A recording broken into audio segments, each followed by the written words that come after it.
Bonjour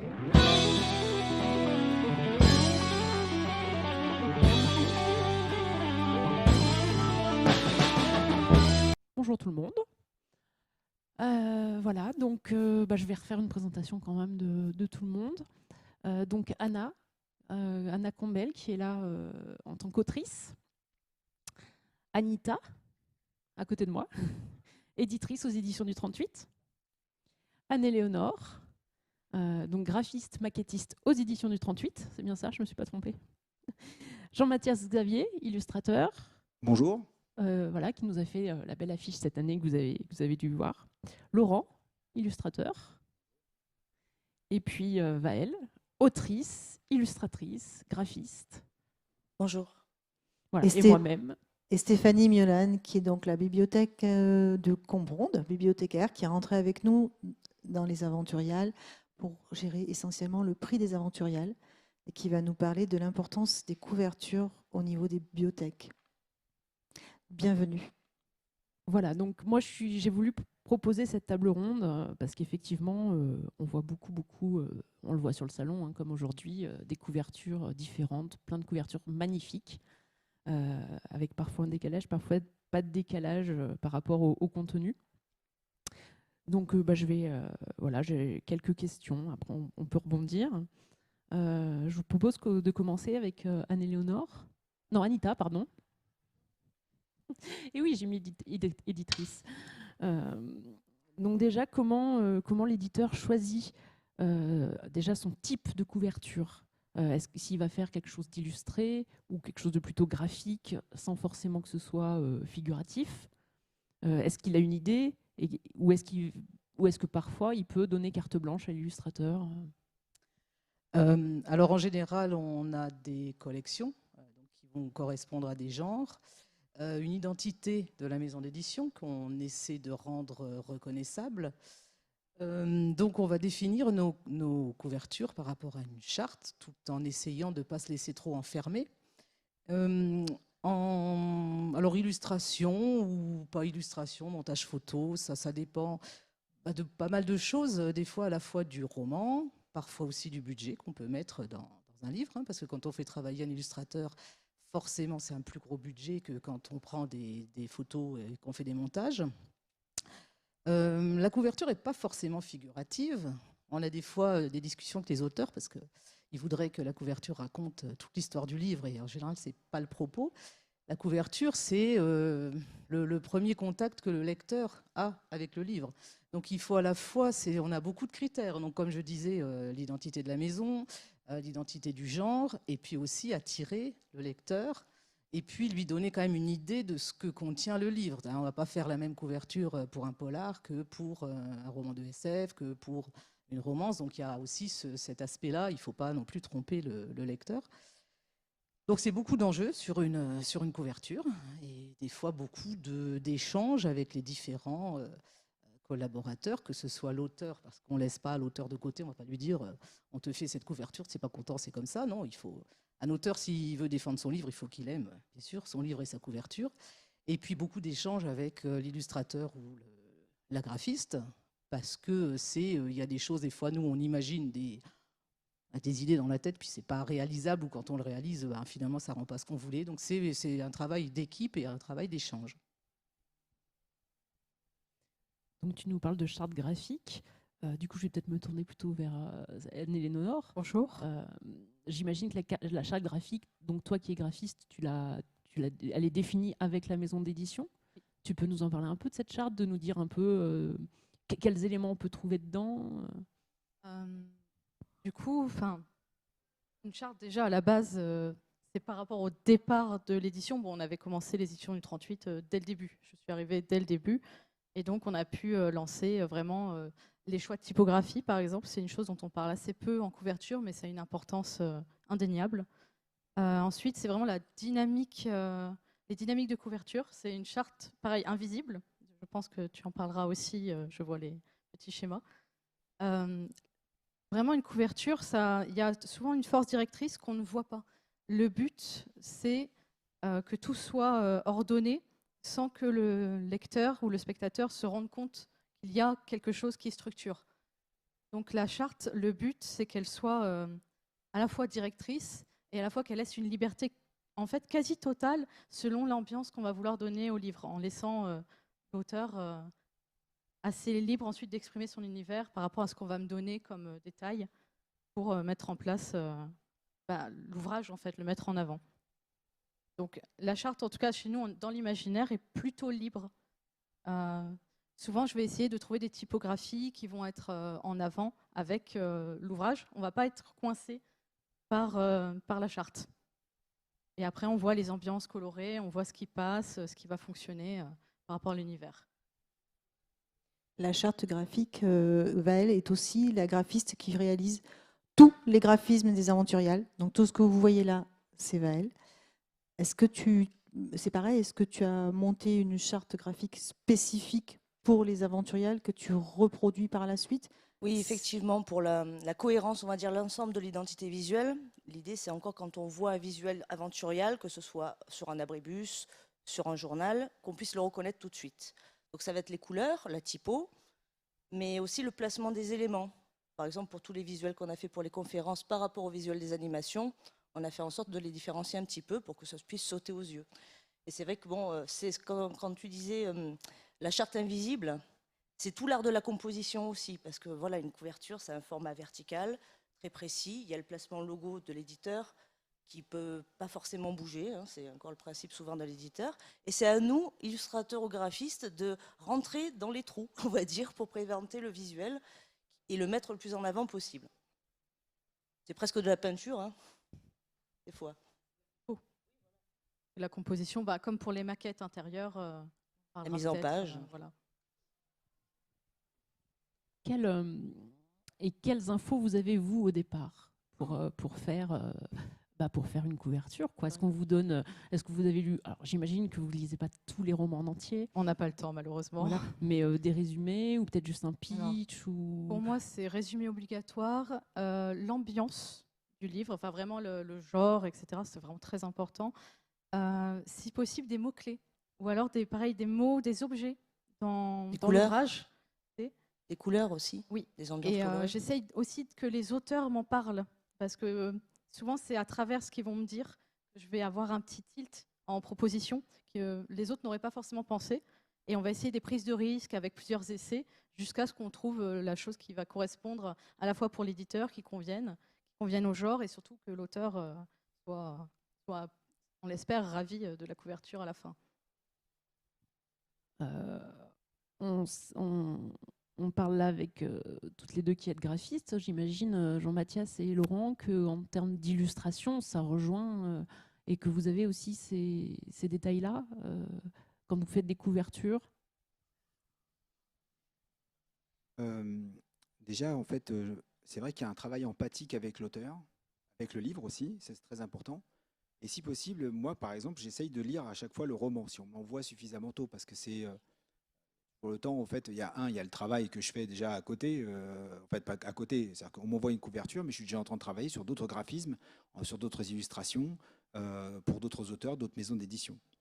Et puis, on m'envoie un manuscrit. Alors, ça peut être un auteur ou ça peut très bien, plus généralement, un éditeur qui me dit, écoute, voilà, je vais t'envoyer ce livre et tu me dis si oui ou non, ça pourrait convenir à est-ce que tu vois les images, est-ce que tu vois, parce que c'est vrai que c'est un énorme travail, on va dire, de cinéma mental. Si ça prend, enfin en tout cas pour ma part en tout cas, c'est vrai que là d'un seul coup, il va y avoir des éléments en fait qui vont surgir au travers de ma lecture. Et ensuite, souvent, je prends en fait contact avec l'auteur et on discute de son roman. Parce que c'est important, et ça c'est très important aussi, c'est qu'en tant qu'illustrateur, c'est de respecter aussi l'œuvre de l'auteur. C'est la fenêtre. La couverture, c'est une toute petite fenêtre qui parfois fait entre 15 et on va dire, allez, grand maximum une vingtaine de centimètres de large sur entre 24 et 18 cm de haut. Donc vous voyez, c'est vraiment une toute petite fenêtre. Et effectivement, il y a vraiment une composition. C'est un petit tableau qu'il faut penser, réfléchir, avec une circulation visuelle. Et on me donne en fait la possibilité, en tout cas pour moi, de pouvoir illustrer et mettre, on va dire, la petite boîte pour l'écrin, plutôt pour le support, pour le bijou en fait que j'ai reçu. Donc pour moi, ça va être vachement important à chaque fois de bien avoir en fait un travail empathique, surtout avec l'auteur. L'éditeur, lui, il va me dire, bah écoute, voilà, c'est ça, je t'envoie le livre et tout ça et tout. On convient d'un contrat, évidemment, hein, ça va de soi. Et puis, sauf si l'éditeur a une idée bien précise, le travail va se faire énormément avec l'auteur.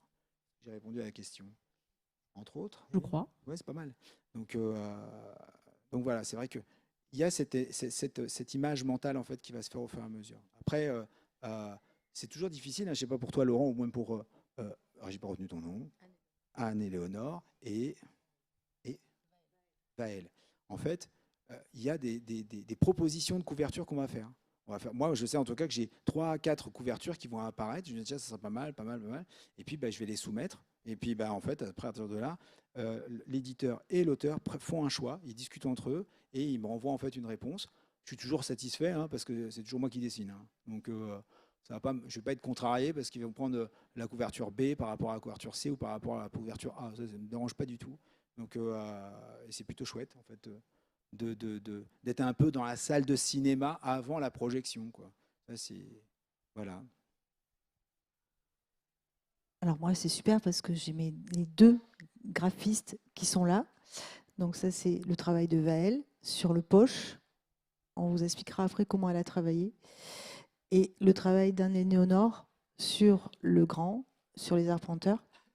Et sur celui-ci, en fait, elle m'a fait 2 propositions. Une proposition avec des tons bleus et une proposition avec des tons un peu roses comme celui-ci.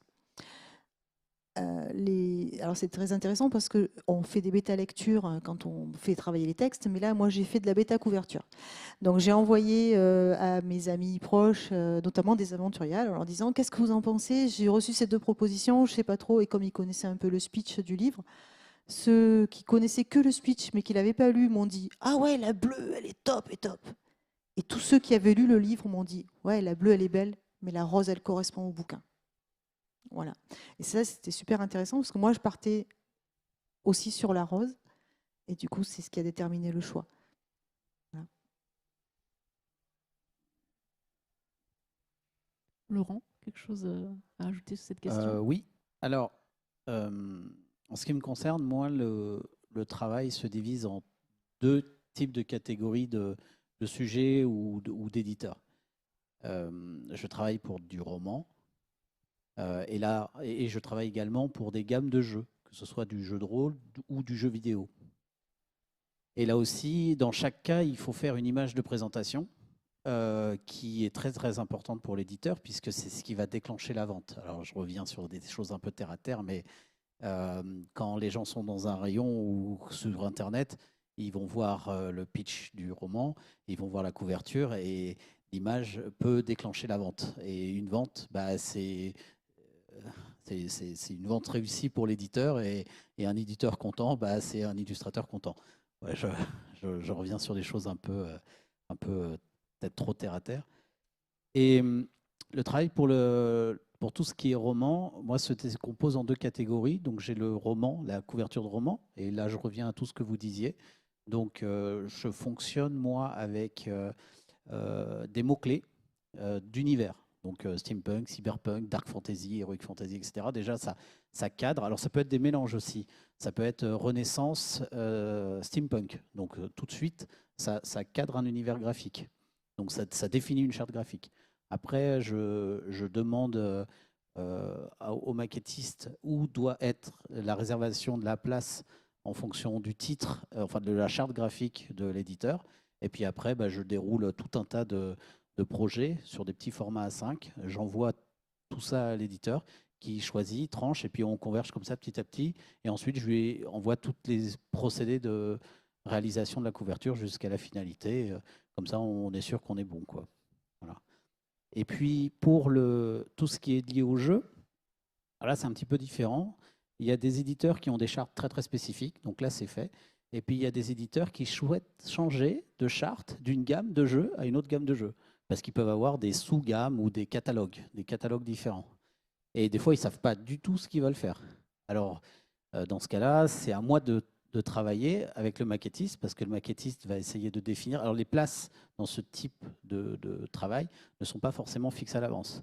Par contre, moi, mon travail, ça va être de trouver, et je reviens à ce que tu disais tout à l'heure, une identité graphique invisible pour le lecteur, mais qui va automatiquement faire tilt à quelqu'un qui va acheter le produit en disant bah, ah oui, c'est telle gamme de jeux, ils ont fait le 2, ah bah, ils ont fait de la version 3, etc., etc. Donc on retrouve un petit peu le procédé des affiches de cinéma. Et là, ça va dépendre un petit peu aussi de l'éditeur, du temps dont il a besoin, puis de son budget. Il faut faire attention à ça, parce que s'il met tout son argent dans les couvertures, bah, après, il n'a plus de budget pour développer le produit, le mettre en avant, etc. Donc c'est un équilibre à trouver. Alors là, j'ai mis 2 exemples. Voilà. Alors je ne sais pas si vous verrez.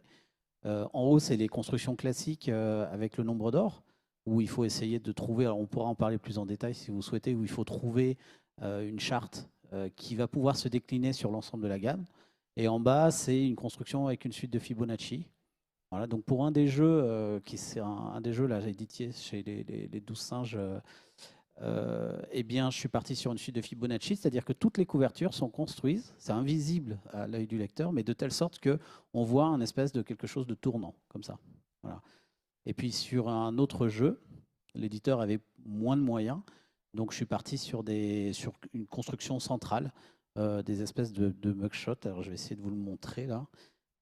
Tiens, est-ce que tu... Alors, attendez.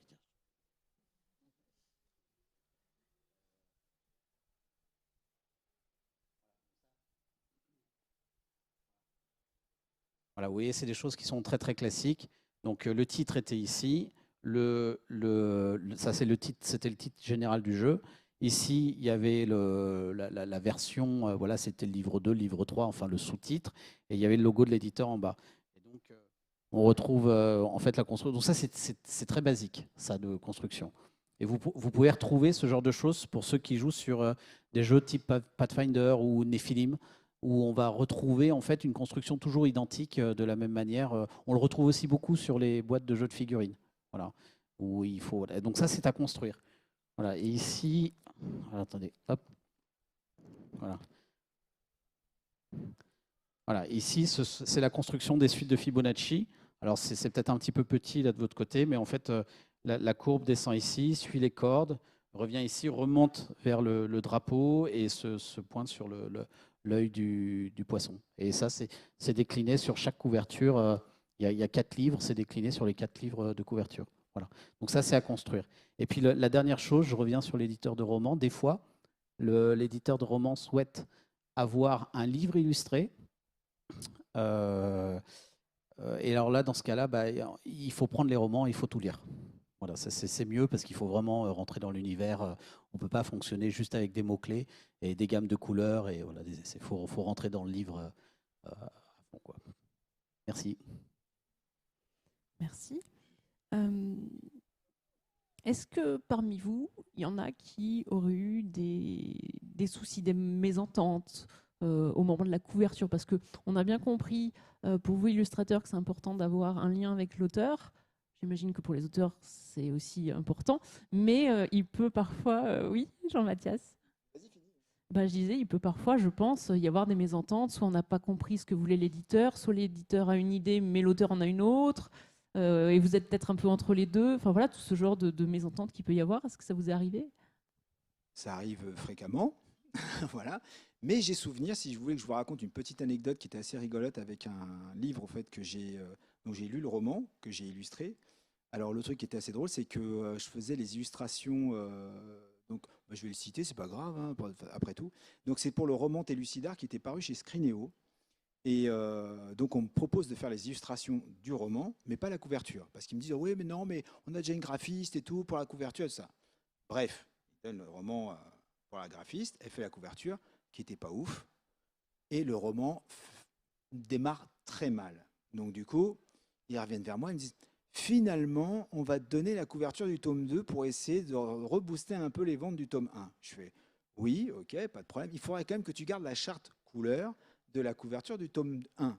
Très bien, une espèce de jaune un peu cacadois, c'était pas ouf quand même, c'était pas génial. Alors j'essaye de développer quelque chose avec plutôt des couleurs un peu plus vertes, puisque ça se passe dans un monde souterrain. C'est le mythe de la Terre creuse, vous voyez, en fait, c'est qu'on a en fait tout un monde en fait qui est développé dans l'intérieur de la Terre, et donc on a, au lieu d'avoir un plan en fait hémisphérique comme ça, on a plutôt en fait, on a le plafond, c'est le reste du monde, quoi. Et donc, je fais en fait une belle couverture. Alors là, du coup, la couverture, ils étaient très contents chez Screenéo. Il y a quelques modifications à faire. Alors, j'ai dû quand même me battre entre la directrice de collection et l'éditeur qui n'étaient pas d'accord sur des choses. Et à un moment, je leur ai dit quand même, bon, qui décide? Parce que quand il y en a un qui me dit que c'est vert et que l'autre il me dit je voudrais que les cheveux du personnage soient longs et que l'autre il me dit qu'il voudrait que les cheveux du personnage soient courts, je veux quelqu'un qui tranche. Et à un moment, il faut savoir, alors celui qui me paye, c'est celui qui tranche. Voilà, c'est aussi simple que ça. Ça les a un peu fâchés. Je me suis fâché avec la directrice de collection. C'est pas, enfin, elle s'est fâchée avec moi. Moi, je me fâche avec personne, il faut le savoir, hein. Mais disons que ça l'a un peu agacé et c'est revenu donc entre les mains de l'éditeur. Donc, le livre sort, il n'y a pas de souci. Jusque-là, enfin, la couverture part. Et quand je reçois la couverture, j'avais mis donc, imaginez un personnage qui est en train de monter sur un espèce de tyrannosaure, un peu poilu, tout ça, machin, enfin, un espèce de tyrannosaure, hein, comme un oiseau géant, tout ça. Et donc, il y a la fille qui est derrière lui, qui a aussi un pouvoir et tout ça. Donc, le gars, il tient comme ça son T-Rex et tout. Et la fille est derrière lui, et dans sa main, elle a une espèce de brillance. D'accord? Donc, j'avais bien tout calé. Et en fait, ils ont fait une tranche où la main de la fille se retrouve sur la tranche du livre. Donc on a la main de la fille qui disparaît. Je peux vous dire que ça, en tant qu'illustrateur, quand vous composez votre image de cette manière-là, pour qu'il y ait vraiment chaque chose soit à sa place, qu'on puisse retrouver l'héroïne, qu'elle soit quand même, qu'on se dise, ah oui, le gars, il est là, la fille, elle est là, ouais, elle est vachement, excusez-moi l'expression, elle est badass et tout, elle est trop bien, et que d'un seul coup, vous avez, clac, on lui a coupé, alors on a fait une manchot, le type, bah, du coup, vous avez toute l'image qui est décalée, ça tient presque à rien, hein. C'était, allez, 3-4 mm. D'accord, ok. Mais 3-4 mm sur une couverture qui se retrouve décalée, ben, d'un seul coup, ça vous déstructure en fait votre sens de la circulation de l'image, puisque en fait, c'était important qu'on puisse avoir justement, comme disait Laurent, cette circulation en fait, par exemple en escargot, hein, on va le dire comme ça, ou en triangle, justement. Et là, d'un seul coup, ils vont péter le truc. Ben bon, bah ça a pas matché, et j'étais vraiment déçu. Le livre n'a pas plus marché parce que de toute façon, quand la couverture du tome 1 ne fonctionne pas, derrière, c'est très difficile d'aller chercher le public sur le tome 2. Ça a fonctionné, quoi. Ils ont vendu leur bouquin et puis ça s'est terminé là. Mais c'est vrai que depuis, j'ai pas rebossé avec Screenéo. Voilà, pour la petite histoire. Et c'est très frustrant. Ça peut vraiment être des petites situations comme ça. C'est la seule fois, moi, ça m'était arrivé, hein. Donc voilà, pour le reste, ça se passe plutôt bien en général. Moi, ça m'est arrivé une fois il y a très longtemps avec un éditeur. Donc, j'ai appliqué le process que je vous ai présenté. On était sur une couverture de jeu. Une couverture de jeu. Et donc, l'éditeur m'a dit, je veux ça en me présentant une image. Et l'image n'était pas libre de droit. Et dans ma tête, j'ai compris qu'elle voulait quelque chose qui ressemblait à ça. Donc, j'ai fait toute une déclinaison de personnages centraux en contre-plongée, plongée, etc., etc. Et où elle a choisi, elle hésitait, elle choisissait sur plusieurs. Donc, j'ai dit, bah, je lui ai dit, bah, très bien, je vais prendre les premiers choix et je vais refaire une deuxième version, mais cette fois un peu plus poussée, ce qui permettra de commencer. Ce sera plus facile pour l'éditeur de trancher. Voilà. Donc, c'est ce que j'ai fait. Donc, finalement, elle a tranché. Et j'ai dit, bon, on part là-dessus. Oui, on part là-dessus. Et ben, j'ai commencé à dessiner. Puis alors en général, j'envoie régulièrement ce que je fais. L'éditeur répond pas toujours parce que bah, il y a son travail. Donc voilà. Et puis bon, c'est continué. Et d'un seul coup, l'éditeur est revenu et a dit mais ça va pas du tout. C'est pas du tout ça que j'avais demandé. J'avais demandé ça. Et elle me remet l'image de tout début. Et du coup, j'étais un peu déconcerté. Et j'ai fait simple, en fait, j'ai dit, bah, je ne pense pas être la bonne personne qui va pouvoir répondre à votre attente. Je vous propose, alors on peut travailler là-dessus, ou alors on peut aussi arrêter. On pouvait très bien arrêter en bonne intelligence. Elle a dit, bon, on arrête. Et j'ai dit, bah, très bien, merci beaucoup. Puis bah, bonne journée. Voilà. Donc ça m'est arrivé une seule fois. Et alors les éditions petit à petit, c'est un éditeur de BD. Une fois, j'ai fait une couverture sur la Première Guerre mondiale. C'était en 2018. C'était forcément 14-18, 2018. Et puis, l'éditeur a complètement changé les couleurs. Il les a saturées. Il a remis l'image au milieu. J'ai dit, je lui ai préconisé, parce que les goûts, les couleurs, bon, je lui ai préconisé, je dis non, c'est mieux de respecter le nombre d'or, attention de ne pas trop saturer. Il a dit, on a fait une réunion en interne, on préfère que ce soit comme ça. Bon, bah, ma foi, si l'éditeur est content, moi je suis content. Et s'il arrive à bien à faire en sorte que son livre fonctionne, bah, je suis content pour lui. Donc voilà, c'est les 2 petites anecdotes. Moi, j'ai une anecdote d'auteur. Donc, on va revenir sur ce livre-là.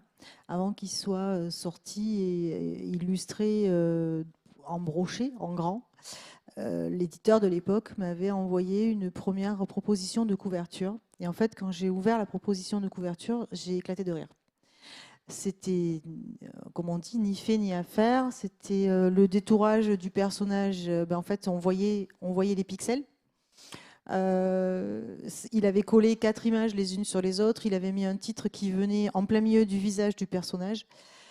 Et là, sur le coup, je me suis dit, c'est une ébauche. Il me dit, non, on a travaillé plusieurs heures dessus. Ah, d'accord. Écoutez, ça va pas le faire. Il me dit, ouais, si t'es pas contente, bah, tu vas chercher sur les banques d'images une image qui te plaît. Ok. D'accord. Je vais faire ça alors. Et puis j'ai trouvé effectivement plusieurs images qui me plaisaient, je leur ai soumis et là ils ont créé une couverture. Puis il m'a dit oui, tu comprends, en fait, du coup on a été obligé d'engager un graphiste. Ouais, bah, c'est-à-dire que c'est peut-être pas mal en fait d'avoir un graphiste pour faire une couverture, mais c'est peut-être un petit peu normal. C'est un petit peu normal. Ouais, c'est ça s'invente pas en fait. Je crois ce qui manque beaucoup, qui manque parfois des auteurs auto-édités. Une jeune femme en ligne hein, qui se plaignait parce que sa couverture avait été reprise quasiment à l'identique. Donc elle avait effectivement pris son image sur une banque d'images. Et donc elle se plaignait parce qu'un éditeur était passé par là, il avait pris la même image et avait fait plus ou moins le même découpage. Et en même temps, quand il y a un personnage, on n'a pas tellement le choix au niveau du découpage. Donc voilà quoi. Donc c'est vrai que... Je voulais intervenir là-dessus parce que bon, c'est un petit peu. Moi, je suis la seule éditrice et là, c'est un petit peu le tour des méchants éditeurs qui ne sont pas toujours sérieux. Mais tu parlais que de Screenéo. Hein. Oui. non, mais bon, il y a de tout chez les éditeurs. Mais c'est vrai que c'est extrêmement important de travailler avec des professionnels et de respecter le travail des uns et des autres. Et le rôle de l'éditeur, il est aussi de servir finalement de liant entre tous ces intervenants, que ce soit l'auteur, l'illustrateur, le graphiste, la ligne éditoriale, tout ça. Et il faut à la fois savoir arrondir les angles et puis trancher, comme tu disais, à un moment donné, si personne ne se met d'accord, ben, en fait, c'est moi qui décide et en prenant les responsabilités. Et acheter des images sur des banques de données, il n'y a aucun problème à ça. Hein, à partir du moment où on a une charte, une identité, on ne va bien sûr pas travailler l'image de la même façon. Et on retrouve très souvent le même genre d'images, hein, si on cherche un peu sur des sites où il y a beaucoup de livres. Et bon, c'est pas grave. C'est ce qui manque peut-être à certains auteurs auto-édités, c'est d'avoir cette identité justement qu'ils ne savent pas, qu'ils n'ont pas su mettre en place et ils n'ont pas de charte. Mais bien sûr qu'on travaille avec des images qu'on achète sur les banques de données. Hein. On peut pas tout le temps, on n'a pas tout le temps le budget pour faire travailler un illustrateur.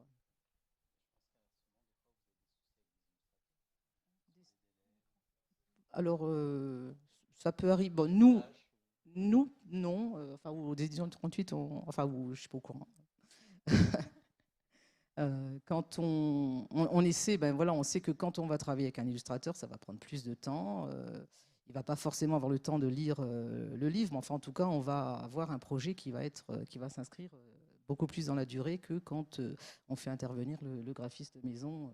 Voilà. Donc, il faut aussi laisser le temps à l'illustrateur. Enfin, c'est sûr que si on propose un projet à un illustrateur, puis on lui dit bon, c'est pour dans 2 semaines, ça ne va pas le faire, quoi. C'est sûr. Ça arrive souvent.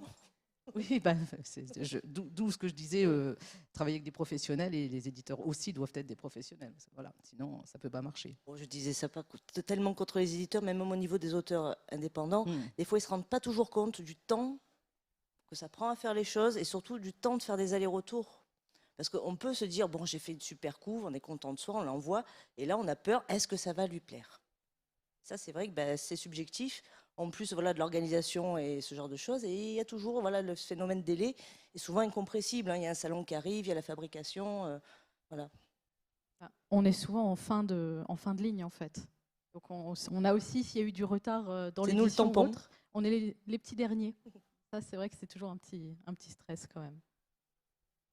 Pas toujours, hein, c'est pas toujours. Des fois, au contraire, nous, chez nous, en général, on construit la couverture Oui.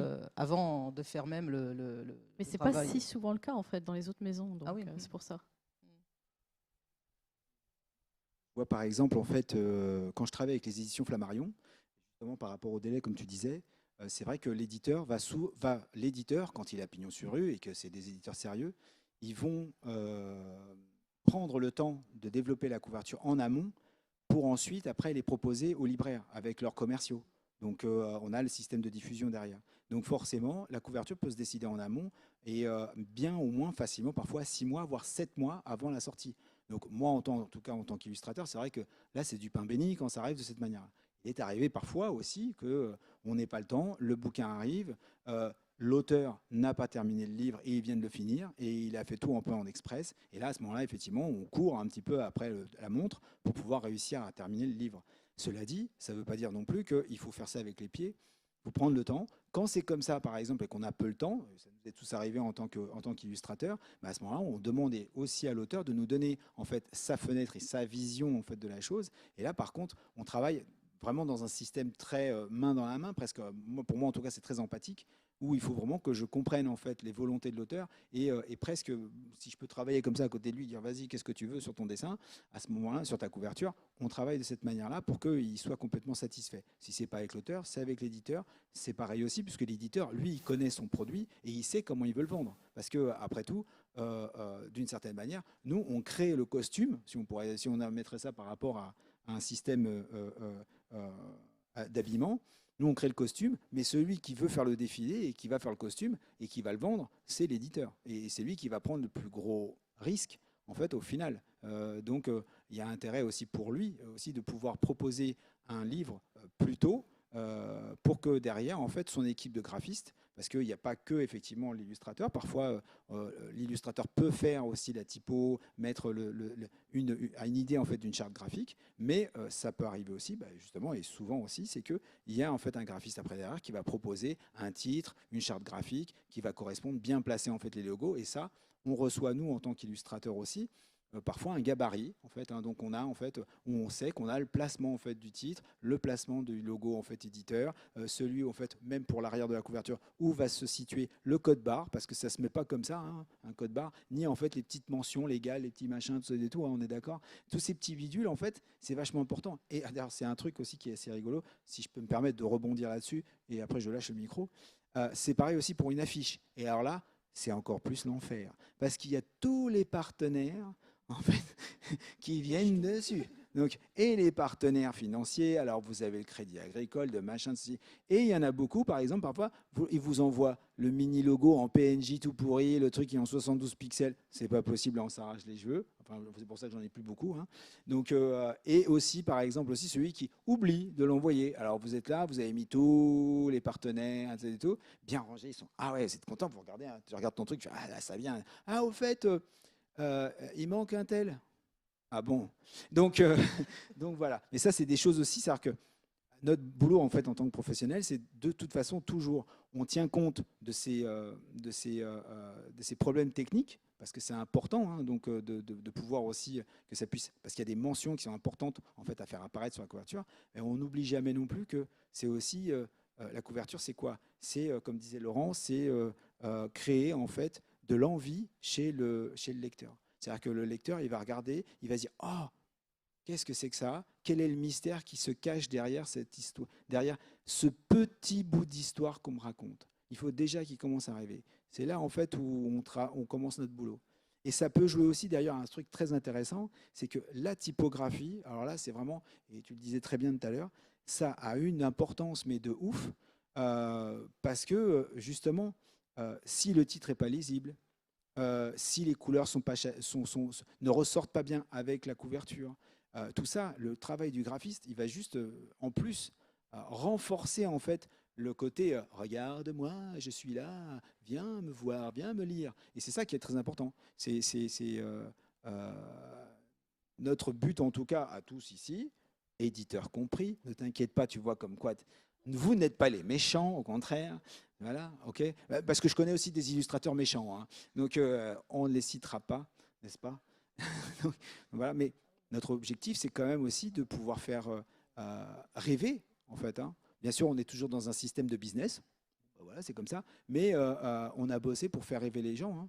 On voit à quel point la culture, c'est vachement important et que ça peut faire rêver et évader les personnes. C'est ça qui est très important dans une couverture, dans un roman, dans le système éditorial et tout ça, quoi. Voilà. Merci. Val, tu nous parlais d'aller-retour. Dans une situation idéale, tu pourrais nous décrire un petit peu peut-être comment se passe une couverture? J'imagine qu'il y a un premier croquis, que ça part, que ça revient. Tu peux nous expliquer un peu ça? Alors moi, c'est vrai que je ne suis pas vraiment illustratrice, on va dire vraiment à la palette, au dessin, au crayon. Bon, je suis plutôt graphiste, photomontage, je mélange un peu tous les On genres. posera la question aux autres après. Voilà. Oui, voilà, c'est plutôt du graphisme ce qu'on fait. Disons que idéalement, c'est quand, bon, on va dire sur un auteur indépendant, résumé, mots-clés, comme on a dit, enfin voilà, quelques petites choses. Je réfléchis au concept, je lui propose à l'écrit 3 idées, 3 pistes, comment rendre son univers par rapport à ce qu'il m'a décrit. Parce que souvent, il ne sait pas ce qu'il veut, et c'est mieux parce que quand ils savent très bien ce qu'ils veulent, c'est là que ça devient compliqué. Je ne sais pas pour vous, mais... Si, complètement. Parce que souvent, une fois qu'on le fait, ils disent « Ah non, en fait, ça ne fonctionne pas ». Parce que malgré tout, sans forcément dire qu'on a raison, on a quand même un regard, une habitude sur comment vendre leurs propres histoires. Parce qu'on a beaucoup de mal à parler de soi-même.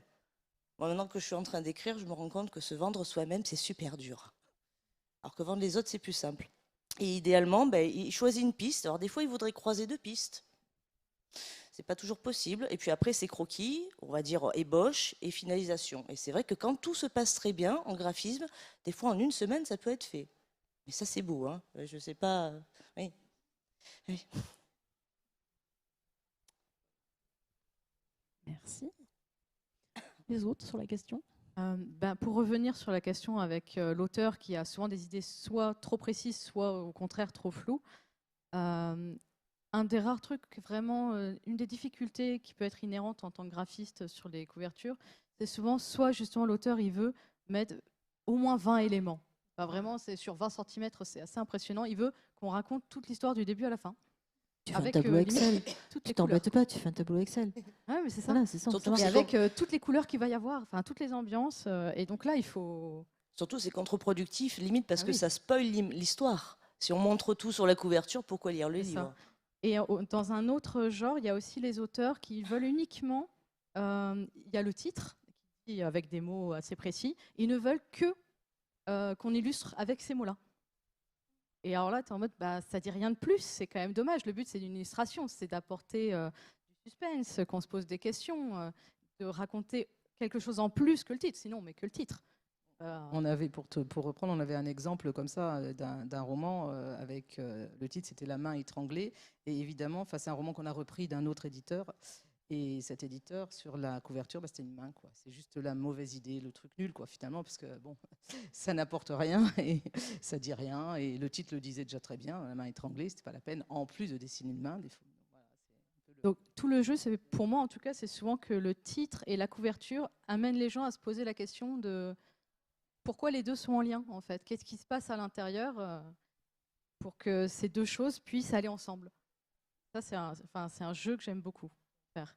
Et en général, les auteurs sont assez vite convaincus du plus que ça peut apporter au livre. Oui, c'est de conceptualiser un peu, synthétiser et du coup apporter une plus-value vraiment. Ouais. C'est pas juste j'illustre pour faire un dessin qui colle avec. Quoi. Ça, parce que sinon, autant qu'ils le fassent eux-mêmes avec un dessin maison. Hein. Oui.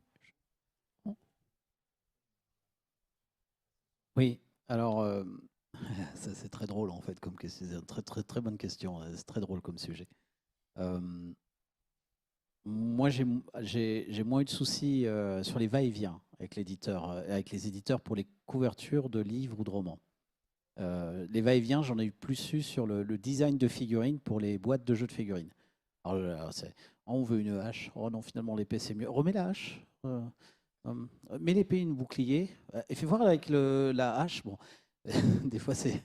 Bon, je ne vais pas en parler là, c'est pas le thème du débat, mais alors, là, des fois, c'est compliqué, ça, cet aspect. Mais sur le roman, ce qui est drôle, c'est que des fois, je trouve les éditeurs un peu, c'est un manque d'imagination. Alors, par exemple, une couverture où vous avez la caméra fixée sur le sol avec des flaques d'eau, un pied en avant-plan, et puis en réflexion de ce qui est en face, vous avez la scène dans la flaque d'eau. Voilà, ça, je trouve ça super.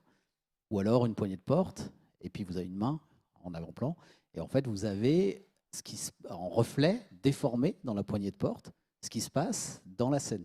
Voilà. Et bon, alors bien sûr, je mets les couvertures classiques avec le personnage devant comme ça, torse et tout, en contre-plongée là, sur un toit. Et l'éditeur choisit souvent le personnage de face en contre-plongée sur un toit. Bon, des fois c'est un peu bon. Alors de temps en temps, je tente, je dis ouais, il y en a beaucoup des couvertures comme ça. Enfin, c'est non, mais c'est ça qu'on veut. Bon, c'est ça qu'on veut. Alors, ce que je fais maintenant, c'est que dans tous les croquis que je fais, alors j'en mets toujours une ou deux, parce que bon, mais je les enlève en fait. Voilà, comme ça, j'essaye d'orienter. Pour les orienter. Ouais, voilà, comme ça. Voilà. Bon, c'est l'anecdote. Merci. Alors, il y a aussi une chose aussi qui est assez marrante dans une couverture, enfin, en tout cas, qui est toujours importante à pouvoir apporter quand on fait une couve, c'est l'ascenseur émotionnel. C'est-à-dire l'ascenseur émotionnel, c'est que essayer de jouer sur le oh, vous voyez, cette espèce de côté où on a presque envie on va avoir un espèce de waouh, et en même temps on va se dire oh là là mon Dieu, ou genre ça nous fait rigoler, mais on se dit oh le pauvre. Donc c'est quelque chose qui est très important de pouvoir jouer sur vraiment en fait une espèce de parfois de mettre en exergue parfois la beauté, mais en même temps à côté, je vois par exemple un bouquin sur lequel j'ai travaillé qui s'appelait, je le cite, hein, c'est pas grave, on peut citer les livres, d'accord, ok. Donc en fait L'Ange déchu de Marion Aubry, où on avait justement, ça parle d'un ange déchu, mais il fallait en même temps qu'on puisse avoir ce personnage en fait qui soit dans une souffrance, mais qui soit esthétique. Donc il fallait qu'il y ait une beauté en fait presque de la souffrance. C'est compliqué en même temps de se dire la beauté de la souffrance, mais en même temps de mettre ça en exergue avec les plumes et tout ça, avec le mec, qu'on se pose des questions par rapport en fait à ce qui va se passer. Donc il y a on se dit ah les plumes elles sont belles, ou même quelque chose en fait qui est beau dans la couverture, mais en même temps qui vous tord le bide, par exemple. Ou même par exemple, je vois, je fais pas de la pub pour, mais ma bande dessinée, c'est le côté en fait où je vais mettre le personnage en fait dans une situation compliquée, mais dans un truc un peu humoristique. Donc ça c'est très important de toujours aller chercher vraiment l'ascenseur émotionnel. Le livre par exemple de Dominique Lémury, je vous parle des livres qui sont là parce que tant qu'à faire, autant les montrer, où j'ai fait la couverture, les illustrations aussi dedans. Je l'ai lu le bouquin et j'ai eu envie de faire les illustrations. Et donc lorsqu'on a travaillé, on a eu 7 prototypes de couverture quand même pour le bouquin, dont une que j'ai poussée très loin, et quand en fait je suis arrivé sur la couleur, j'ai fait ça va pas du tout, ça me plaît pas, on recommence. Donc et là c'est moi qui ai pris la décision, j'ai dit à l'éditeur à l'époque, je lui ai dit non, ça va pas du tout, c'est pas le reflet du livre, c'est pas beau, donc on va recommencer. Et ça vraiment c'est très important que moi en tout cas, et je pense qu'on vit tout ça en fait, graphiste ou illustrateur ou même éditeur, hein, quand on est sur ce travail-là, on regarde le livre comme si nous-mêmes on devait en fait avoir l'émotion que le lecteur doit avoir. C'est ça cette transposition où on se dit si c'était mon livre, si j'étais en librairie, je rentre dans une librairie et je vois ce livre, est-ce que j'aurais envie de l'acheter? C'est ça la question en fait à chaque fois quoi. Et il faut travailler en fait sur sa propre émotion aussi, parce que si on met pas sa propre émotion dedans, alors là on peut vraiment mais complètement passer à côté quoi. Il y a un élément aussi dont on n'a pas trop parlé, en fait, et c'est pour rebondir un peu sur des fois, par un moment, le manque d'imagination. Alors, c'est pas trop dans l'imaginaire, on a plus de liberté, mais il y a aussi des effets de mode en couverture, et on ne peut pas totalement, nous, éditeurs, si on veut vendre les bouquins, on est obligé d'en tenir compte. C'est-à-dire qu'il y a des lecteurs qui ont besoin de reconnaître réellement un genre de bouquin. Et quand on a eu le cas, nous, en fait, on avait lancé une collection, on avait voulu faire un truc complètement différent de ce qui se faisait dans ce genre à cette époque-là. Et ça n'a pas marché parce qu'en fait, les lecteurs, c'était de la romance, en fait, hein, n'étaient pas du tout prêts à lâcher leur code que moi, personnellement, je trouvais très moche. Ben, ils n'étaient pas prêts à lâcher ces codes-là. Donc, globalement, les torse nus, machin comme ça, tatouages et tout. Et donc, c'est difficile, en fait. On est obligé aussi, des fois, on est contraint de ne pas forcément faire exactement ce qu'on aimerait faire parce qu'il faut y aller doucement. Et il y a toujours une espèce d'effet de résistance du public qui, tout d'un coup, ne reconnaît plus les codes du genre de roman qu'il aime bien acheter. Et voilà. Et des fois, on passe à côté. Donc, le talent, c'est d'essayer de pas trop se passer de ces codes-là, tout en essayant d'instiller un petit peu de ce que nous, on aime faire. Enfin, bon, voilà, c'est une complication supplémentaire. Oui, parce que ça vous permettrait effectivement peut-être d'attirer un autre public pour lui faire découvrir ce que vous faites en imaginaire, et en même temps, effectivement, comme tu le dis, et ben, du coup, ceux qui sont habitués à l'imaginaire ne veulent pas de ces couvertures, du coup, ça les rebute, quoi. Voilà. Oui. Après, on demandera si. Juste pour terminer sur l'effet de mode, si je peux me permettre, parce qu'en fait, il y a 10 ans, lorsque j'ai fait un bouquin qui s'appelait Louis le Galou, et il y avait des personnages qui étaient comme ça en bandeau. Le personnage de Louis qui était central, la Roussotte et Séverin. Et on était très contents. J'avais fait 3 bandeaux comme ça et tout, avec au-dessus le village, les gamins, et puis en dessous un loup-garou. Donc voilà. Et les gamins, ils avaient un petit look, alors vraiment petit look, hein, un peu manga. D'accord, ok.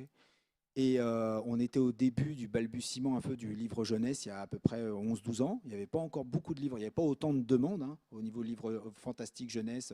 Il y avait les Harry Potter et Willan, quelques-uns des bouquins, mais on a vu après pléthore de livres en fait arriver sur le marché, et tant mieux en même temps. Mais ce qui a été rigolo, c'est qu'il y a eu un effet de mode, comme tu dis, c'est-à-dire que comme le manga est arrivé aussi en même temps, les gamins, le jeune public et même les adultes, hein, les jeunes adultes, ont cherché aussi. Moi, au début, on me disait ah ouais, tes personnages sont vachement manga, ouais, tes couvertures, il faudrait que tu fasses des personnages plus réalistes auprès des éditeurs. Aujourd'hui, au contraire, on va me dire ah, ça serait bien que le personnage il ait un petit look manga parce que ça marche bien auprès des gamins. Donc là, en fait, il y a un basculement, en fait, et on peut le voir hein, sur plusieurs années comme ça. Yop, comme ça. Donc c'est vrai que les effets de mode, bah, faut aussi travailler avec, hein, parce que c'est notre métier aussi, c'est aussi notre gagne-pain, hein, on est d'accord. Donc, donc il faut pouvoir jouer là-dessus. Est-ce que vous voulez ajouter quelque chose? Est-ce qu'il y a peut-être des questions?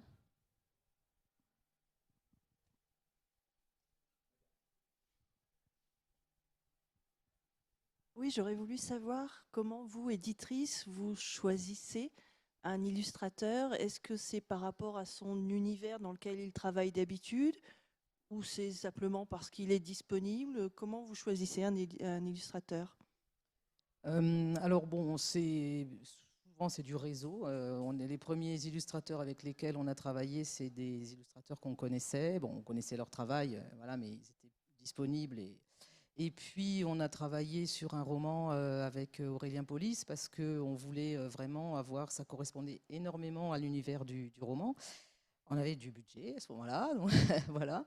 Et donc voilà, les deux, à la fois des illustrateurs qu'on connaît bien, avec lesquels on travaille souvent. De temps en temps, on peut aller faire des propositions à des illustrateurs qu'on a repérés, qu'on a envie de faire travailler. Mais comme bon, c'est vraiment une question de budget, il y a aussi ça qui entre en ligne de compte. Oui, merci. Moi, c'est juste pour rajouter juste un petit élément, même si je ne suis pas intervenant. C'est pour parler de Manchou, qui est un illustrateur français. Enfin, ça fait des décennies qu'il travaille. Et lui, sa technique, en fait, son illustration de romans, en majorité, enfin, telle que je les connais en tout cas, c'est du dessin réaliste et c'est un instantané d'une scène du livre, en fait. Très souvent, il lit le livre et dans la couverture, vous avez un instantané d'une scène, une image d'une scène. Donc ça ne spoile pas, mais ça donne exactement le contexte un petit peu du livre, quoi. Voilà. D'autres questions?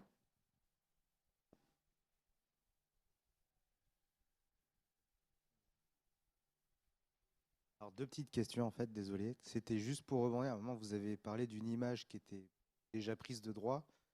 Vous avez fait des dérivés. Alors, est-ce que vous l'avez revu, la couverture? Ce qu'ils ont pris à la place Alors, la question est délicate, la réponse va être un peu délicate, je vais essayer de m'en sortir. En fait, moi, je suis dans un créneau où je dois dessiner des personnages, souvent. Voilà. Donc, ça veut dire qu'il faut une connaissance de l'anatomie très solide, et vraiment très solide. Il faut avoir une banque d'images qui soit très solide aussi, et la composition d'image vraiment très solide. Et donc, du coup, au moment où l'éditrice a dit oh, ça va pas du tout, etc., puis bon, il y a un peu d'ego derrière, il y a un peu bon. Et il a fallu très vite qu'elle retrouve quelqu'un d'autre. Sauf que trouver quelqu'un qui soit capable de gérer la couleur, qui soit capable de gérer l'anatomie, qui soit capable de gérer la composition d'image, c'est pas facile. C'est pas facile. Ou alors, il faut vraiment aligner sévère, quoi. Pour réussir à débaucher quelqu'un d'un contrat qu'il a déjà, pour réussir à avoir ces choses-là. Et donc, en fait, au final, ça a été juste des épées plantées dans un seau, et ça a été la couverture. Voilà. Et donc, ça n'a pas aidé le jeu, quoi. Voilà. Une petite question, est-ce que ça vous est déjà arrivé de vous trimballer dans une librairie et de voir votre couverture plongée au milieu des autres d'autres livres? Pour tout le monde, la question? Ouais, du coup, voilà. Vous m'autorisez de répondre en premier? Ouais. Est-ce que tu as déjà baladé dans une librairie et découvert ton travail dans une librairie? Au milieu des autres couvertures. Au milieu des autres couvertures, ouais. Voilà, est-ce que vous avez Alors moi, ressenti ça m'est arrivé beaucoup de fois, oui, beaucoup de fois, oui. Des affiches, des couvertures, ou alors des boîtes de jeux ou de jeux vidéo, ça m'est arrivé beaucoup de fois, oui. En fait, je comprends pas trop la question. En fait, qu'est-ce que vous ressentez par rapport au travail des autres? Comment ça se mélange? Comment ça ressort? En général, c'est un vrai plaisir. Enfin, vraiment, d'aller dans une librairie, de voir son bébé au milieu des autres, c'est assez génial. Mais en même temps, en tout cas, moi, je vais assez souvent en librairie pour voir justement ce qui se fait par rapport aux thématiques, par rapport au genre, et justement comment c'est mis en avant par les libraires. Du coup, c'est assez intéressant après de voir le sien au milieu, de voir comment il correspond. Alors souvent, je regarde aussi les formats. C'est vrai qu'on n'en a pas vraiment parlé. Les formats, les maquettes intérieures. Mais je pense en vrai, c'est un autre sujet, vu que la couverture amène vers la maquette, mais la maquette est un autre travail graphique d'importance dans l'imaginaire notamment. Voilà. Non, mais ça fait plaisir. Hein. De toute façon, tu rentres dans une librairie, tu vois ton bouquin, même s'il est parmi tant d'autres. Même là, par exemple, on est en bas, on voit tous les livres, on se dit ouais, c'est cool, on est là, quoi. On n'est pas dehors. Hein. Tu vois ce que je veux dire? On n'est pas en train de travailler tout seul, en train de se dire ah, j'aimerais être illustrateur. On est dedans. Et il n'y a pas un vertige avec toute la production de se dire mais comment je vais réussir à m'en sortir à sortir moi mon truc de tout ça. Je peux raconter une anecdote rigolote. Il m'est arrivé un jour, au début, quand j'ai commencé mon travail d'illustrateur, j'étais avec Jean-Luc Marcastel, donc on faisait pendant un an à peu près presque, on a tourné dans plein de festivals et des Cultura et des Fnac et tout ça avec le bouquin et on dédicaçait à tour de bras. Et un jour, le Paris Manga me dit ah Jean-Mathias, on aime bien ton boulot, on voudrait t'inviter pour être sur l'artiste allé. Je dis bah ouais super et tout, mais par contre on t'invite seul. D'un coup, j'avais plus mon pote et on t'invite, t'as pas besoin de ramener tes livres, viens avec tes illustrations et avec ton artbook que tu as fait toi-même tout seul. J'avais fait un petit artbook rigolo et tout ça et tout. Waouh! Alors là, c'est un peu la descente parce que tu te dis, tu étais bien avec ton pote, voilà, on faisait une équipe et d'un seul coup, tu es un peu en solo, quoi. Et puis, je me suis retrouvé quand même, moi, jeune illustrateur dans le métier, hein, j'étais pas au début de ma carrière en tant que dessinateur, mais dans le métier d'illustrateur et la fonction d'illustrateur, vraiment. Et je me suis retrouvé à côté d'un mec qui faisait des Batman, d'une nana derrière qui faisait de l'ancrage et des illustrations sur Poison Ivy, pour DC Comics, tout ça, machin et tout. Le gars, l'autre à côté de moi, il faisait vraiment du Batman à un fond. Et l'autre, elle faisait. Et à côté, là, comme ça, juste comme ça, là, il y avait le mec qui avait fait toutes les affiches réassort des Star Wars en DVD. Alors que le gars, il savait magnifiquement faire Darth Vader, les vaisseaux et tout. Donc, tu es à côté des gars et tu te dis, bon, ouais, d'accord, ok, je suis là. Et au final, qu'est-ce qui s'est passé? Et justement, le vertige, je ne l'ai pas eu parce qu'il y a eu des gens qui sont venus pour eux, il y a eu des gens qui sont venus pour lui, il y a eu des gens qui sont venus pour moi. Ils étaient là, ils regardaient mon truc, mes illustrations, ils partaient. Et là, maintenant, d'un seul coup, je me suis dit, ah, mais c'est génial. En fait, finalement, il y en aura pour tout le monde. Et tout le monde a le droit de pouvoir faire de l'illustration tant qu'on l'assume et qu'on se fait plaisir et qu'on propose en fait quelque chose qui n'est pas sur la table du voisin. Et le voisin, c'est tant mieux s'il a ses illustrations. Et moi, j'ai les miennes. C'est bien s'il y a une couverture qui est différente de la mienne. Et moi, j'ai la mienne aussi. Il n'y a pas de... Enfin, pour moi, en tout cas, je ne me sens jamais en concurrence avec les autres parce qu'après tout, j'ai que des potes. Et on est tous des illustrateurs, des graphistes, et on se marre, et on est là, et on se fait plaisir. On n'est pas là, en fait, en train de pousser les wagonnets dans la mine, il faut le croire, hein, quand même. Hein. Donc, ça donne ni le vertige... Enfin, en tout cas, pour moi, ça ne me donne pas le vertige. Au contraire, ça m'exalte Et j'aime bien rencontrer d'autres illustrateurs, d'autres illustratrices, des gens qui travaillent dans le même métier que moi. Et on peut échanger, comme tu disais tout à l'heure, Madame l'éditrice des éditions du 38. Donc voilà, elle disait, mais c'est du réseau. Et c'est vrai que ce réseau-là, c'est un réseau de personnes en fait, qu'on va rencontrer et avec qui on va discuter, toujours dans le but en fait, du plaisir de l'imaginaire. Ça fait aussi partie de ce qu'on veut quand on organise un salon, puisque Stéphanie, Vaël et moi-même, on fait partie des organisatrices du salon. C'est créer ce réseau et permettre aux gens de se rencontrer, permettre aux gens d'échanger, effectivement, il y a des livres dans ce salon qui ont été signés aux Aventuriales. L'illustrateur a été découvert aux Aventuriales. Et finalement, le bouquin, c'est un petit bébé des Aventuriales. Et c'est super joli. Voilà. Une autre question, je crois. Du coup, moi, j'avais 2 questions. La première s'adresserait plutôt à la partie édition. Vous parliez de budget. Quel est le budget que vous allouez en fait, à la création de la couverture? Est-ce que c'est un budget que vous allouez de la même manière sur tous les livres? Ou est-ce que ça dépend du succès de votre auteur ou de la personne? Alors, quand on fait travailler la graphiste, en fait, elle est salariée de la maison d'édition. Donc, pour le coup, c'est le même budget pour tous les livres. Et quand on fait travailler un illustrateur, on a un budget selon ce qu'on va demander comme illustration.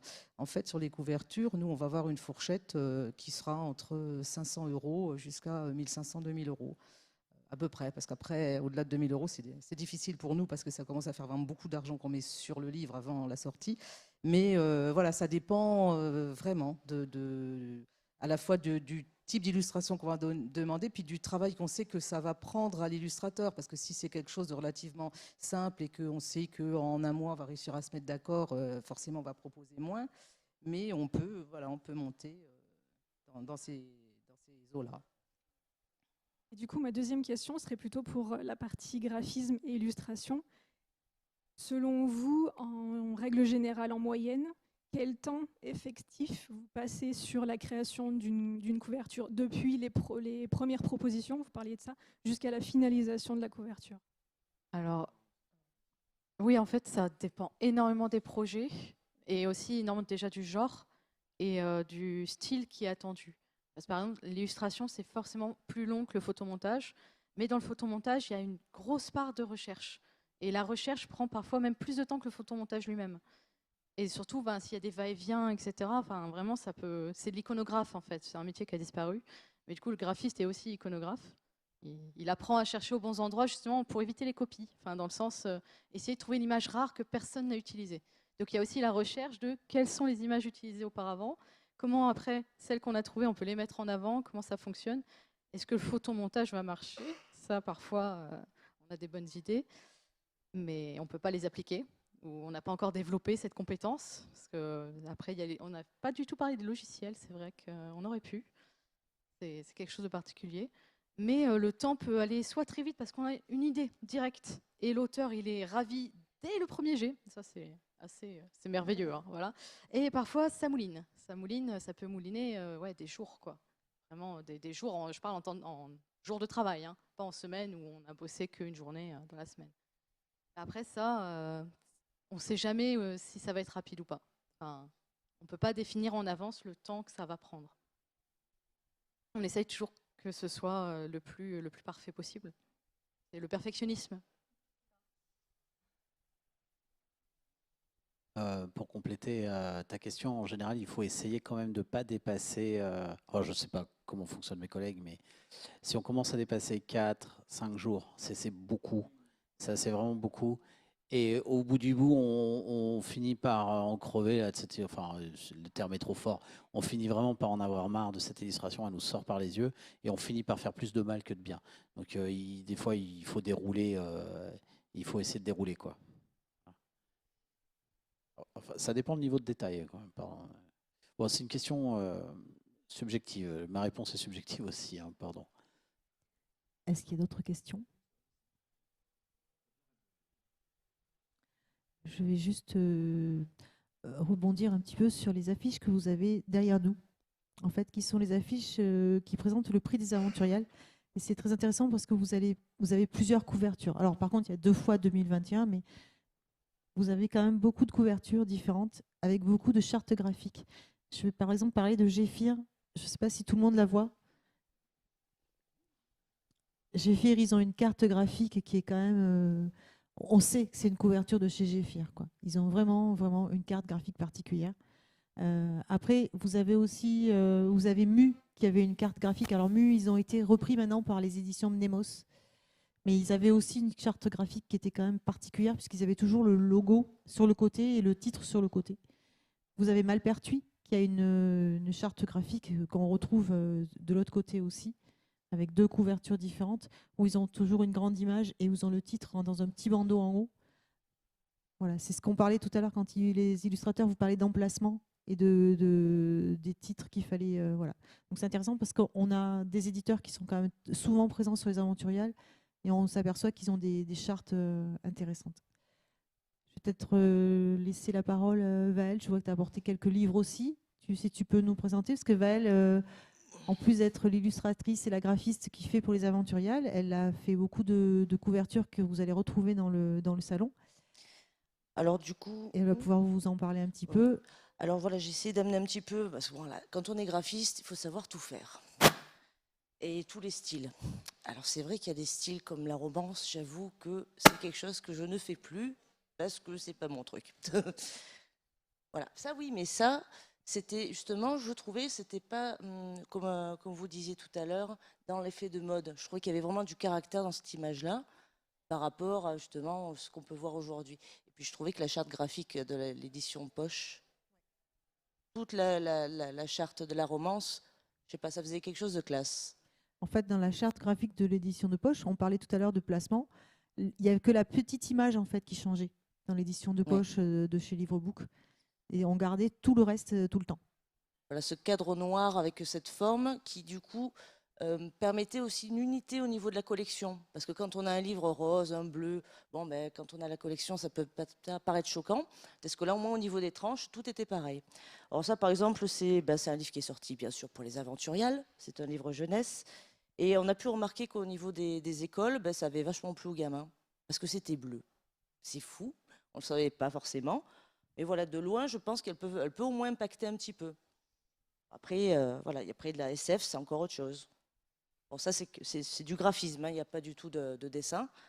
Bah là, effectivement, au niveau des logiciels, c'est vrai qu'avec Photoshop, faire de la lumière, c'est beaucoup plus simple. Nous sommes d'accord que peut-être que, voilà, à la main. Après, voilà, effectivement, là, c'était une couverture pour un éditeur. Il y a le logo, il est là où il est, et il faut s'adapter pour faire tout le déroulé de couve. Justement, c'est intéressant de voir la différence de la lumière entre une image qui va être... c'est Photoshop que tu as, montage Photoshop, et là, c'est une image qui est dessinée. La gestion des noirs, ce genre de choses, c'est très, très particulier. Et c'est vrai que là aussi, on aime bien savoir où est-ce que c'est imprimé, pour savoir si ça imprime foncé, sur quel type de papier. Ça, c'est souvent, voilà, c'est un peu, des fois, on peut avoir de mauvaises surprises aussi. Ce qui a pu être le cas d'ailleurs, je ne l'ai pas pris, si, celui-ci, qui a été réédité, qui a été réimprimé et qui est sorti très très sombre. Normalement, il y a tout un petit détail au niveau de la veste de ce personnage-là qui a été complètement mangé par le papier. Voilà. Des fois, c'est les déboires. Tu m'autorises, Vaël? Oui, bien sûr. Je fais juste une parenthèse sur ce qu'elle dit pour répondre. Oui, voilà. Si on était content de trouver notre couverture. Alors, ils sont contents. Moi, en général, j'essaie de fuir ça, en fait, un peu. Parce qu'on définit un format, et puis pour une raison ou pour une autre, l'éditeur a un souci, le format est plus ce format-là. Et l'image peut être coupée. Et puis après, ça dépend. Alors moi, j'essaye de régler le taux de couleur, le taux de noir. J'essaye de prendre en compte le fait que quand on travaille sur un écran, la lumière sort de l'écran. Donc l'image est claire. Quand elle sera imprimée, la lumière vient de l'extérieur et réfléchit sur la couverture et revient aux yeux. Donc l'image sera de toute façon plus sombre. Donc il ne faut pas hésiter forcément à monter la lumière fortement sur l'écran, quitte à ce que l'image soit moche, quoi, et parce qu'elle sera bonne sur la couverture. Mais après, ça dépend de l'imprimeur. Et puis l'éditeur, il fait aussi en fonction de l'imprimeur qui soit. Et moi, c'est des choses qui me font toujours un peu peur, ça, parce que des fois, on règle l'image, voilà. Et puis, une fois que c'est imprimé, c'est imprimé. Hein. L'éditeur, il ne va pas réimprimer, je ne sais pas combien de centaines d'exemplaires, parce que c'est mal imprimé. Donc, Donc je passe vite dans les rayons des fois quand je ne veux pas voir. Voilà. Merci pour la parenthèse. Ce que tu dis, c'est vraiment très intéressant parce que quand nous au 38, en fait, c'est moi qui sers de lien entre la graphiste et l'auteur, et donc c'est moi qui gère les auteurs. Et c'est des fois difficile parce qu'on leur montre une couverture et ils vont dire ah mais c'est beaucoup trop foncé. En fait non, c'est leur écran qui est très très très mal réglé. Et si on les écoutait, on n'arrive pas à s'en sortir. Alors bon, des fois ça nous est arrivé en vrai de lui dire oui on va éclaircir, pas de problème. Et puis bon ben non, on n'éclaircit pas parce que la graphiste elle a un écran calibré et on voit très bien comment ça sort. Mais on a des fois des soucis où c'est pas assez rouge ou c'est trop. C'est surtout les teintes. Hein. Oui, voilà, ça c'est ce qui se modifie de plus d'un écran à un autre. Donc il faut.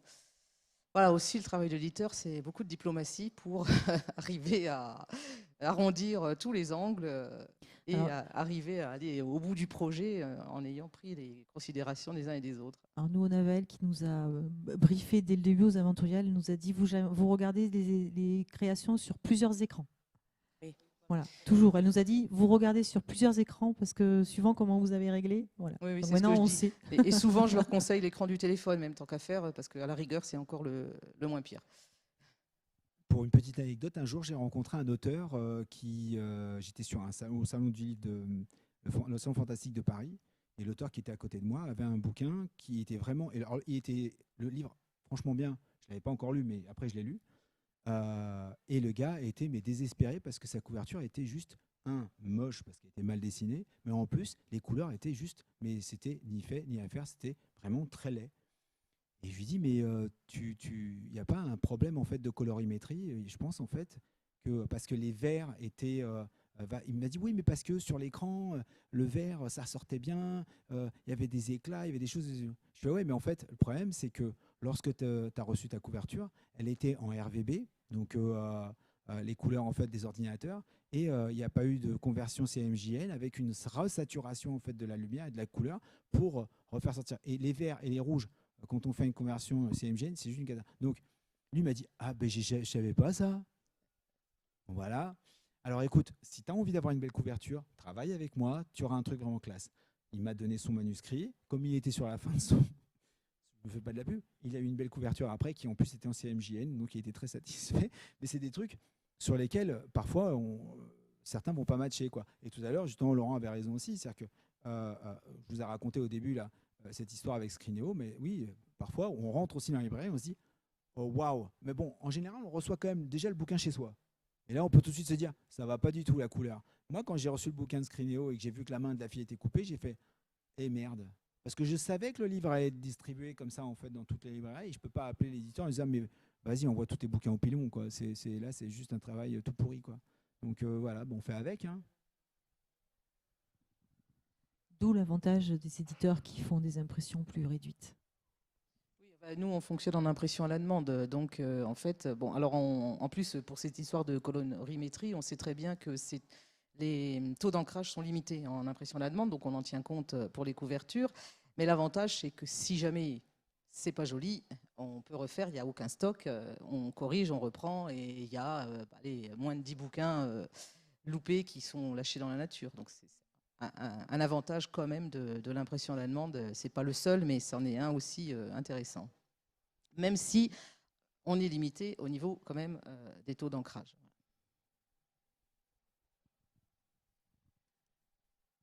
On va peut-être mettre un terme à la table. Moi, j'ai juste une anecdote de bibliothécaire pour oui, terminer. voilà. Donc, en préparant le salon, j'ai réuni les lecteurs du prix de cette année, du coup. Et je leur ai expliqué qu'il y aurait une table ronde sur les couvertures, et je leur ai demandé un petit peu leur avis sur les couvertures. Quelle importance elles avaient pour eux.